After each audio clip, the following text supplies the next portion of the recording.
ভার্বে যদি তুমি আসো, আচ্ছা ভার্বে এটা একটু দেখো, choose the correct one to fill the blank. I came to England dash English. আমি ইংল্যান্ডে এসেছিলাম ইংরেজি শিখতে। হ্যাঁ, ভার্বটা লার্ন। এরকম উদ্দেশ্যমূলক কোনো কাজ বুঝাইলে সবসময় টু প্লাস ভার্ব হয়, দ্যাট ইজ ইনফিনিটিভ হয়। আমরা সাধারণত যদি পরপর দুইটা ভার্ব থাকে, দুইটা রুল আছে, একটা ভার্বের সাথে আইএনজি দিয়ে দাও বা টু প্লাস ভার্ব লিখো। তো যদি কোনো উদ্দেশ্যমূলক কোনো কাজ বোঝাই তখন আমরা টু প্লাস ভার্ব লিখি। কোনো কাজ এমনি হইতেছে, okay I saw him going, আমি তাকে যেতে দেখলাম, আমার উদ্দেশ্য ছিল না, আমি বসেছিলাম বারান্দায় দেখলাম সে যাচ্ছে। এখানে কোনো উদ্দেশ্য বোঝাচ্ছে তাকে দেখছি, এটা কোনো উদ্দেশ্য নেই, নো। এখানে আমি ইংল্যান্ডে গিয়েছি শেখার উদ্দেশ্যে, সো উদ্দেশ্য বোঝাচ্ছে টু লার্ন হবে। I came to England to learn English, answer হচ্ছে ডি, টু লার্ন। আচ্ছা, অক্সিলারি ভার্ব কয়টা আছে ইংলিশে? এটা আসলে 12টা দেয় ভালো, 12টা বা 13টা আছে, এটা নিয়ে আসলে ডিবেট আছে। এবং এখন অক্সিলারি সংখ্যা বা অনেক কিছু চেঞ্জ হচ্ছে, আমরা নিড ডেয়ার এগুলোকে এখন অক্সিলারি হিসেবে রেয়ারলি ব্যবহার করি। 12টাই মনে রাখো আপাতত, হ্যাঁ, চেঞ্জ আসলে আমরা আপডেট দিব। আচ্ছা, এরপরে দেখো ফায়ার বার্নস, এটা কি ধরনের ভার্ব? ভার্বের ক্ষেত্রে কয়েকটা জিনিস জানা লাগে, যেমন হচ্ছে এখন ইনকুয়েটিভ ভার্ব জানা লাগে, ট্রানজিটিভ জানা লাগে, ইন্টারনজিটিভ জানা লাগে। আমি একটু বলি, ট্রানজিটিভ ভার্ব মানে যে ভার্বের অবজেক্ট থাকে, সকর্মক ক্রিয়া।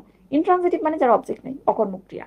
আর আরেকটা বললাম কি, যে ভার্ব ইনকোয়েটিভ ভার্ব এখন আসছে বর্তমানে। ইনকোয়েটিভ ভার্ব মানে কোনো ভার্ব দিয়ে যদি এমন একটা কাজ বোঝায় যেটা কন্টিনিউয়াসলি খুব ধীরে বাট স্টিডিলি চলতেছে, এরকম ক্রমাগত ধীর পরিবর্তন, এরকম ক্ষেত্রে কোনো পরিবর্তন যে ভার্ব দিয়ে বোঝায় সেটা হচ্ছে ইনকুয়েটিভ ভার্ব। আমরা দেখবো প্রথমে যেটা আসছে ফায়ার বার্নস। ফায়ার বার্নস মানে আগুন পুড়ে, আগুন জ্বলে বা আগুন পুড়ে, আগুন পুড়ায় তা কিন্তু না, আগুন জ্বলে। তাইলে আগুন জ্বলে, কাকে কাকে জ্বলাই এরকম কিছু বোঝাচ্ছে না, ও নিজে জ্বলতেছে। তাইলে কি বা কাকে দিয়ে প্রশ্ন করতে পারছো? কি কাকে দিয়ে প্রশ্ন করলে যে উত্তর পাইলেই না সেটার অবজেক্ট থাকবে? অবজেক্ট আছে এখানে, আপাতত দৃষ্টিতে নাই, এবং এর অবজেক্ট থাকার সম্ভাবনা। সো এটাই হচ্ছে সেই ইন্ট্রানজিটিভ ভার্ব যার কোনো অবজেক্ট নেই। এরকম আরো ইন্ট্রানজিটিভ ভার্ব আছে, যেমন ওয়াক হাঁটা, রান দৌড়ানো, লাফ হাসা, ক্রাই কান্না করা। এই যেগুলো আছে এর কখনোই কোনো অবজেক্ট থাকে না, সো এরা সবাই ইন্ট্রানজিটিভ। যেমন আমি কাকে কাঁদি, আমি কাকে হাসি, এরকম হয় না। এই জন্য এরা সব ইন্ট্রানজিটিভ। এরপরে আসো, নিচের কোনটা একই সাথে মোডাল এবং মেইন ভার্ব হিসেবে ব্যবহৃত হতে পারে? ডু, ডু মোডাল না, অক্সিলারি মেইন দুইটাই হতে পারে বাট নট মোডাল। কুড এটা শুধুমাত্র মোডাল, মাইন্ড এটা মেইনলি, নিড যেটা আছে এইটা মোডাল এন্ড মেইন ভার্ব দুইটাই হিসেবে ব্যবহৃত হতে পারে। যেমন আই নিড দিস, এটা মেইন ভার্ব, আমি এটা চাই, আমার এটা দরকার। And I need not go, এটা কি? I can not go, just তারই একটা form, I need not go. He need not go, he needs not go হবে না, কেন? এটা জাস্ট ওই I can not go, he can not go ওরকম। He need not go, he can not go, he cans not গো তুমি বলো নো। তো যদি কখন এরকম দেখো থার্ড পার্সন সিঙ্গুলার পর নিড আছে, that's modal need. He need not go, he can not go, মিলাবা ক্যান বা কুড যাহাই দিয়ে একটা মিলাই দিবা।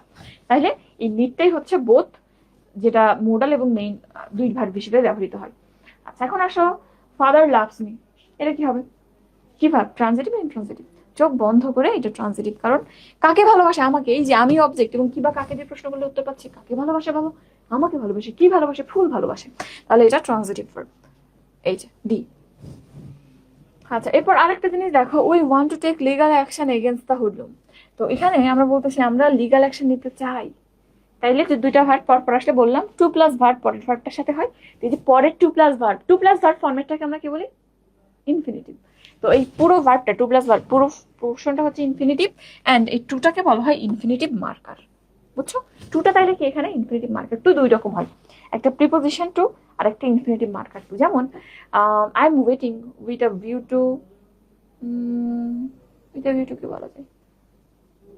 With a view to sing you বা with a view to meeting you, এরকম আছে। তাহলে এই যে with a view to, to এর পর কেন ভার্বের সাথে আইনজি হইলো? কারণ হচ্ছে প্রিপোজিশনের পর অলওয়েজ ভার্ব আসলে তার সাথে আইনজি হয়। কিন্তু যদি তুমি দেখো কখনো টু এর পর ভার্ব আসছে যেটা মেইন ফর্মে থাকছে, তাহলে ওইটা ইনফিনিটিভ টু। টু দুই প্রকার, prepositional to, infinitive to. Infinitive to এর পরে যে ভার্বটা আসে সেটা বেস ফর্মে থাকে, প্রিপোজিশনাল টু এর পর যে ভার্বটা আসে তার সাথে আইনজি হয়, এতটুকুই। তাহলে এখানে টু প্লাস ভার্ব আছে বেস ফর্ম, এন্ড উদ্দেশ্যমূলক কোনো কাজ বোঝাচ্ছে, সো পুরো ভার্বটা ইনফিনিটিভ ভার্ব, এন্ড এই টুটা হচ্ছে ইনফিনিটিভ মার্কার, সো এটা হচ্ছে ইনফিনিটিভ মার্কার। মনে থাকবে, এটা ভুলবা না। এরপর দেখো which sentence uses inquisitive verb. Inquisitive verb কোথায় আছে? তো এখানে ক্রমাগত পরিবর্তন বুঝে এটা। ইট ইজ ডার্ক, এখানে কোনো পরিবর্তন বুঝাচ্ছে না। অন্ধকার, ওকে অন্ধকার বুঝতে পারছি, কোনো পরিবর্তন হচ্ছে না। হি ইজ উইক, সে দুর্বল, কোনো পরিবর্তন নাই। হি ওয়াজ কিং, এখানে কোনো পরিবর্তন নাই। এখানে দেখো ইট ইজ গ্রোয়িং ডার্ক, তাহলে এটা ধীরে ধীরে বা এটা অন্ধকার হয়ে যাচ্ছে, অন্ধকার নামছে, he is getting older, he is getting weak, তাহলে সে দুর্বল হয়ে যাচ্ছে, অন্ধকার নামতেছে, ক্রমাগত পরিবর্তন। ধাম করে বিকাল, ধাম করে অন্ধকার হয়ে যায় না। একজন সুস্থ সবল মানুষ ধাম করে উইক হয়ে যায় না। তো এটা ক্রমাগত একটা স্টেডি পরিবর্তন। তো এই জন্যই এটা ইনকুয়েটিভ ফর্ম। ঠিক আছে, ওকে, হয়ে যাবে। আচ্ছা, এরপর আসো পজিটিভ ভার্ব। পজিটিভ ভার্ব আমরা মোটামুটি 3টা মনে রাখি, আপাতত 3টা মনে রাখো, রুল টুল পরে শিখবো। তো positive verb make, help, let, 3টা মনে রাখবা। দেখো এর মধ্যে কোনটা আসছে? হেল্প আসছে। তো হেল্প হচ্ছে একটা পজিটিভ ভার্ব, এখানে রুল আছে প্রত্যেকটা, 3টা রুল আছে, আমরা পরে ডিটেলসে শিখবো। আচ্ছা, এরপর আসো hearing the noise the boy woke up. এখানে এই হিয়ারিংটা কোন পার্টিসিপেন্ট? এখানে দুইটা প্যাটার্ন আছে, আমরা লিখেছি দেখো, playing card is my hobby are playing card I win to market. দুইটা কিন্তু একই প্যাটার্নের, playing card is my hobby, playing card I win to market. এখানে শর্ত হচ্ছে যেখানে অ্যাকচুয়ালি কোনো কাজ বুঝাবে সেটা পার্টিসিপল।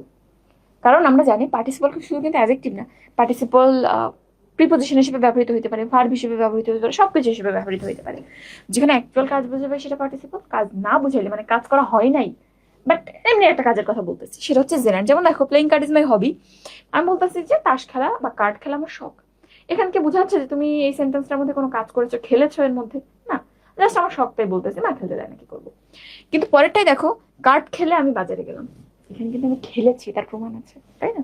তো এই জন্য এটা পার্টিসিপল। তো এখানেও দেখো, hearing the noise the boy woke up, শব্দ শুনে বাচ্চাটা জেগে, ছেলেটা জেগে উঠলো, তাহলে সে কিন্তু শব্দ শুনেছে, তারপর ঘুম ভেঙেছে, অ্যাকচুয়ালি কাজটা হয়েছে, তাই না? তো এই জন্য এটা কিন্তু পার্টিসিপল হবে, বি, ভুল করবে না এটা। আচ্ছা, এরপরে আসো, choose the correct sentence. We have many works to do, much works to do, have lot of work to do, and have lot of works to do in summer. এটা কি জানো? ওয়ার্ক কিন্তু আনকাউন্টেবল নাউন। ওয়ার্ক, আমি জীবনে যা করবো সবই work. So work হচ্ছে একটা আনকাউন্টেবল নাউন। এর প্লুরালও ওয়ার্ক, মানে প্লুরাল ভাবে হয় না, প্লুরাল হয় না, তারপরে যদি কখনো ইউজ করা লাগে, ধরো a lot of work, অনেক কাজ করেছি, তখন a lot of work লিখতে হয়।